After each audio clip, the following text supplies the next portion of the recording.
नमस्कार साथियों, इस वीडियो में हम लोग आज बिहार विधानसभा में शिक्षकों के वेतन ग्रेड मान को लेकर बड़ी विस्तृत चर्चा हुई और क्या कुछ शिक्षा मंत्री ने कहा। तमाम अपडेट लेने से पहले छोटा सा अनुरोध है, आपने हमारे चैनल को अभी तक सब्सक्राइब नहीं किया तो कर लीजिएगा। टीचर न्यूज़ अपडेट के लिए सीधे हम बिहार विधानसभा की आज की कार्रवाई आपको दिखा रहे हैं, जिसमें शिक्षा मंत्री ने वेतन के मुद्दे पर क्या कुछ कहा है और ग्रेड पे कब तक मिलेगा। तमाम मुद्दे आप सीधे उन्हीं से सुन लीजिए। अपनी सूचना।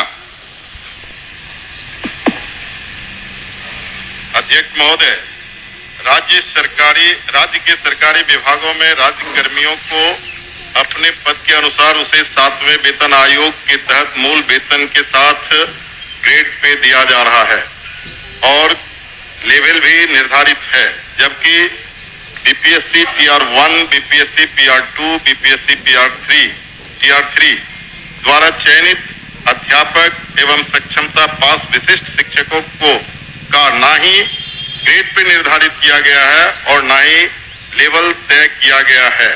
सिर्फ नियोजन के तहत वर्ग 1 से 5 के अध्यापकों को एवं विशिष्ट शिक्षकों को 25,000, वर्ग 6 से 8 के अध्यापक को 28,000, वर्ग 9 से 10 के अध्यापक एवं विशिष्ट शिक्षकों को 31,000, वर्ग 11 से 12 के अध्यापक एवं विशिष्ट शिक्षकों को 32,000 रुपया मूल वेतन दिया जा रहा है, जो 7वें वेतन आयोग से बिल्कुल अलग है, जिसके कारण भविष्य में अध्यापक एवं विशिष्ट अध्यापकों को 8वें वेतन आयोग के लाभ से वंचित रहना पड़ सकता है, जबकि उक्त शिक्षकों को भी राज्य कर्मी का दर्जा प्राप्त है।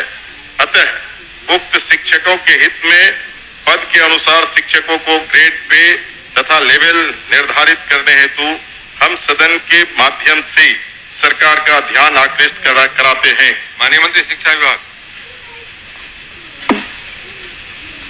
अध्यक्ष महोदय, वस्तु स्थिति यह है कि पंचायती राज संस्थाओं एवं नगर निकाय संस्थाओं द्वारा नियुक्त शिक्षकों को समान कार्य के बदले समान वेतन देने से संबंधित माननीय सर्वोच्च न्यायालय में दायर SLP-C संख्या 20/2018 बिहार सरकार एवं अन्य बनाम बिहार माध्यमिक शिक्षक संघर्ष समिति एवं अन्य के साथ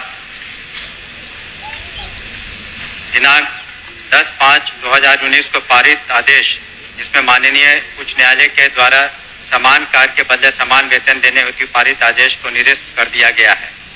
राज्य सरकार पंचायती राज संस्थाओं एवं नगर निकाय संस्थाओं द्वारा नियुक्त शिक्षकों को बेहतर वेतन एवं सेवा शर्त हेतुकृत संकल्पित रही है। राज्य सरकार ने सहानुभूति पूर्वक इन शिक्षकों को 1/9/2020 से EPF योजना, जिसमें राज्य सरकार के द्वारा लगभग 5% अंशदान दिया गया है, से आच्छादित करते हुए दिनांक 1/4/2021 से 15% का वेतन वृद्धि किया गया। पुनः राज्य सरकार द्वारा स्थानीय निकाय शिक्षकों को बेहतर सेवा शर्त एवं वेतन प्राप्त हो के परिप्रेक्ष्य में बिहार विद्यालय विशिष्ट शिक्षा नियमावली 2023 अधिसूचित किया गया। नए शिक्षकों की नियुक्ति हेतु बिहार राज्य विद्यालय अध्यापक नियुक्ति स्थानांतरण अनुशासनिक कार्रवाई एवं सेवा शर्त नियमावली 2023 अधिसूचित किया गया। सरकार द्वारा इन दोनों नियमावली से नया पद सृजित किया गया। यह पद 7वें वेतन आयोग लागू होने के बाद सृजित किए गए हैं, इसलिए यह पद 7वें वेतन आयोग द्वारा निर्धारित पदों में सम्मिलित नहीं है।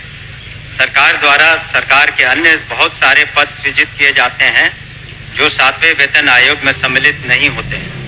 इन दोनों नियमावली के तहत वर्ग 1 से 5 के शिक्षकों को 25,000, वर्ग 6 से 8 के शिक्षकों को 28,000, वर्ग 9 से 10 के शिक्षकों को 31,000 एवं वर्ग 11 से 12 के शिक्षकों को 25,000 प्रारंभिक वेतन निर्धारित करते हुए पे मैट्रिक्स का निर्धारण किया गया। उक्त नियमावली के तहत शिक्षकों को बेहतर प्रोन्नति का लाभ दिया गया। अगले संभावित जो वेतन आयोग 8वां वेतन आयोग में ये शिक्षा विभाग द्वारा इन विद्यालय अध्यापकों एवं विशिष्ट शिक्षकों के वेतन मान को उचित स्तर पर निर्धारित करने हेतु वित्त विभाग को अनुशंसित किया जाएगा। महोदय, मैं पूरे वक्तव्य को मैं सुना। सरकार बीपीएससी का एग्जामिनेशन लेकर के सरकार ने घोषणा किया कि वो राज्यकर्मी होंगे। दूसरी बात की सरकार ने ही घोषणा किया कि सक्षमता परीक्षा पास जो कर जाएंगे शिक्षक वो राज्यकर्मी होंगे।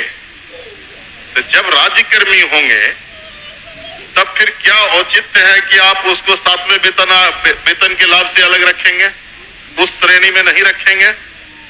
क्यों उसको राज्यकर्मी का दर्जा देते हुए और राज्यकर्मी की घोषणा करते हुए उस लाभ से सरकार क्यों वंचित रखना चाहती है, ये मैं जानना चाहता हूं। माननीय मंत्री। अध्यक्ष महोदय, इसमें जो विचार विमर्श किया गया वित्त विभाग से, ऐसी बात नहीं है कि सहानुभूति तो पूरी रखी गई। एक और आंकड़ा मैं पढ़ना चाहूंगा सदन के सामने। वर्ष 2003 में जो नियुक्त प्रशिक्षित शिक्षा मित्र थे, प्रारंभ में उनका नियत वेतन प्रति माह था 1500, जो वर्तमान सकल वेतन प्रति माह हो गया 31,340। वर्ष 2006 में नियुक्त पंचायत प्रखंड नगर शिक्षक थे 5000, उनका वर्तमान सकल वेतन प्रति माह हो गया 29,410। वर्ष 2010 में नियुक्त पंचायत प्रखंड नगर शिक्षक 7000 था वेतनमान, तो उनका हो गया आज के दिन में 29,410।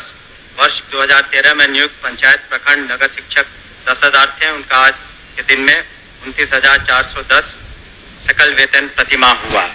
ये वित्त विभाग की सोच थी कि इनका 7वें वेतन आयोग से आच्छादित नहीं होंगे और इनके लिए अलग से उन्होंने एक पे मैट्रिक्स बनाई।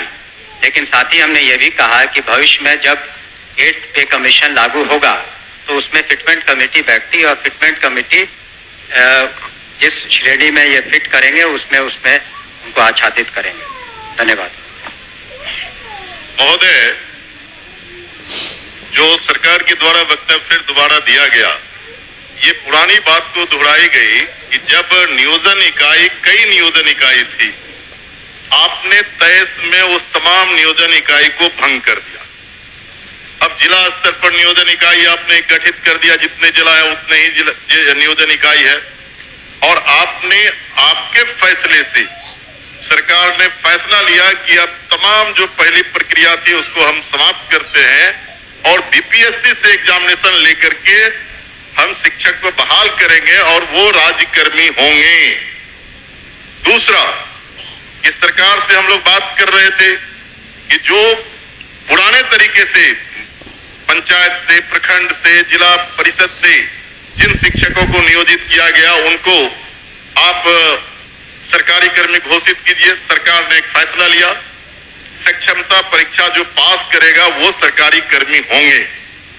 तो सवाल उठता है कि सरकारी कर्मी वो सिर्फ स्कूल में नहीं पढ़ाते हैं, उनसे आप चुनाव में बूथ पर भेजते हैं, उनसे आप जो है सो बीएलओ बनाते हैं, उनको कई तरह का सवाल करते हैं।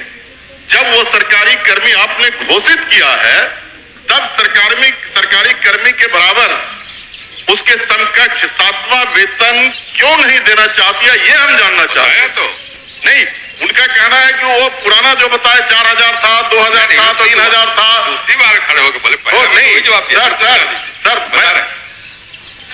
अध्यक्ष महोदय, जब ये पूरा मामला वित्त विभाग में गया, वित्त विभाग इसमें सारी निर्णय लेता है। पे मैट्रिक्स उन्होंने नया किया और कहा कि ये 7वें वेतन आयोग से आच्छादित नहीं होंगे। और दूसरी बात ये भी है, हम इस बात को स्वीकार कर रहे हैं कि भविष्य में जब 8th पे कमीशन का इन्होंने बात उठाई है, तो जब भी पे कमीशन केंद्र सरकार के द्वारा जब वो लागू होता है तो यहाँ बिहार में भी फिटमेंट कमेटी बैठती है और फिटमेंट कमेटी के अनुसार उस वक्त इसमें जिसमें करेंगे हम लोग अनुशंसा करेंगे।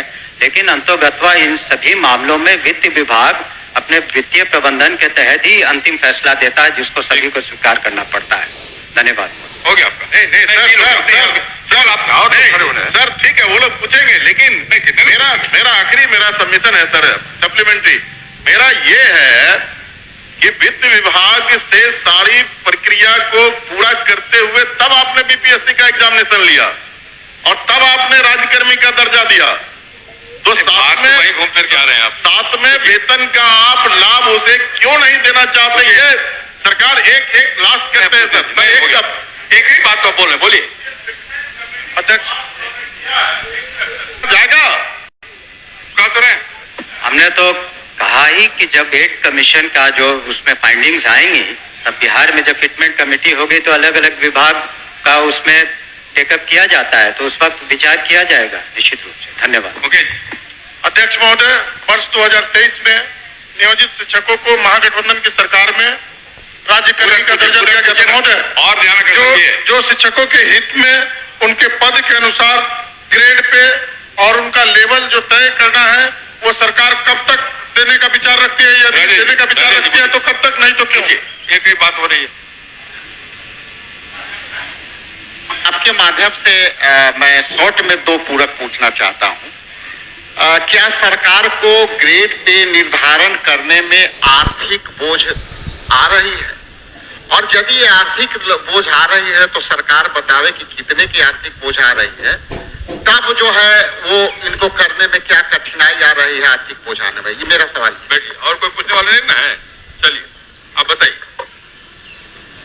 महोदय, ये तो जब ऐसे मामले वित्त विभाग में जाते हैं तो नीति निर्धारण और सारी समीक्षा वित्त विभाग करती है, तो वित्त विभाग का निर्णय सभी को मान्य होता है और इस पर क्या आंतरिक जो वित्तीय बोझ रहेगा सभी चीजों का कैलकुलेशन उन्होंने किया होगा, तभी इस तरह का उन्होंने इस निर्णय पर पहुंचे जिसके बारे में हमने सदन को अवगत किया है। सूचना को पढ़े बैठी हो गया नहीं।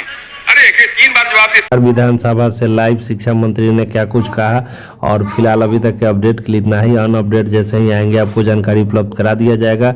और सब्सक्राइब आप हमारे चैनल को अभी तक नहीं किए हैं तो कर लीजिएगा बिहार टीचर न्यूज अपडेट पाने के लिए। धन्यवाद।